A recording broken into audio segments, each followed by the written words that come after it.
So yesterday I changed my coolant expansion bottle. I'll show you how it's done. Meanwhile, it was leaking coolant all over. You can see this spilled coolant all over the engine bay.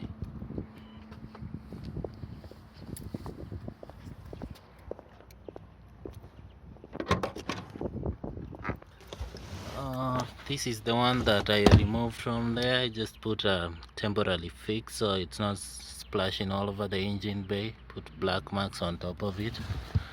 The tools you'll need to change this expansion container is a tiny screwdriver and a 10mm socket with a ratchet.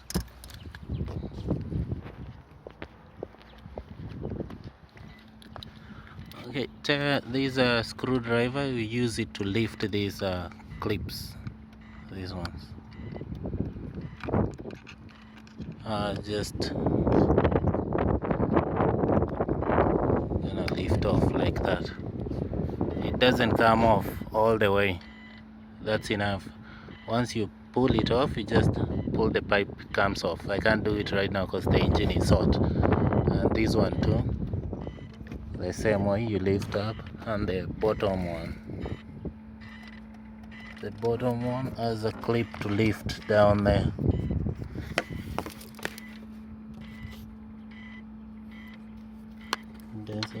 It's exactly similar to the top ones, but that one you can get it easily once you open the 10mm bolts with the socket I just showed you. This one and that one needs to come off. Then you remove these ones, and there is a switch for coolant level down there. It needs to be taken off. That one. There is a switch just next to the hose pipe, the bottom hose pipe.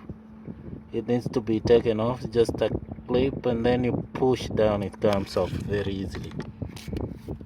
And then you have a container to hold the coolant down the below so it doesn't leak all over the floor, because this is not supposed to leak on the floor. It's dangerous chemicals.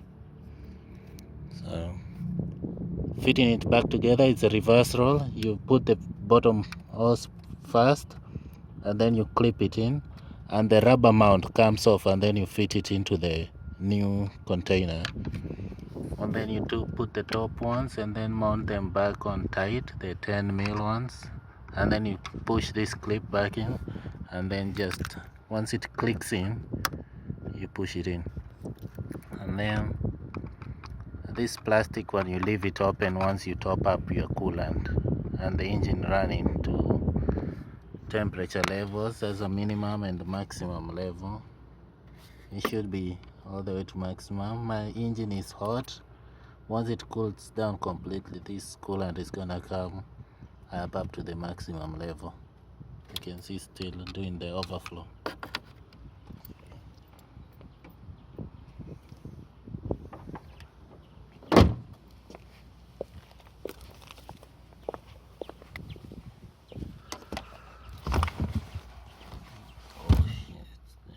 This is where the switch connects. The bottom switch goes in there. The bottom hose, and the rubber mount goes in there.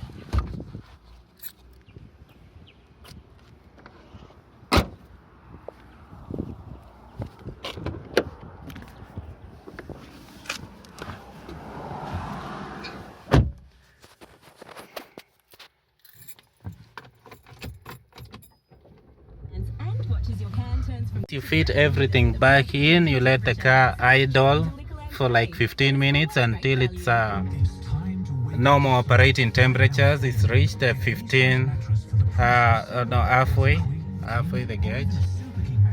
Once the temperature is there, then you can go back and put the cap back on, because that's how you bleed the system. You bleed air off the system. And then You take it for a test drive because the pressure increases during drive loads, and then check that the temperature gauge doesn't go past half. If it goes a little bit half, it should come back down again when the fans open. That's all. It's a very easy replacement. The coolant container was $80 from Audi Center. It's a genuine. I honestly thought it's gonna be more than $150, but it turns out it's not that expensive. $80 from Audi Center dealership. So that was a good price actually. Expansion tank. This one goes with my car is an Audi A4 2014 model. I think it's interchangeable with most of the cars with a similar engine, like the Audi A5, Audi A6 with a similar engine, because we have some with a 2-liter turbo engine. It should be, even some of the diesel ones have a similar coolant tank. So you just have to check with the VIN number and your parts distributor. No. Thanks guys, the first video I made while changing it was too shaky, I could not upload it, but it's an easy fitment. Any questions, just ask them down below in the comment section. Thanks guys, talk to you later. Thanks.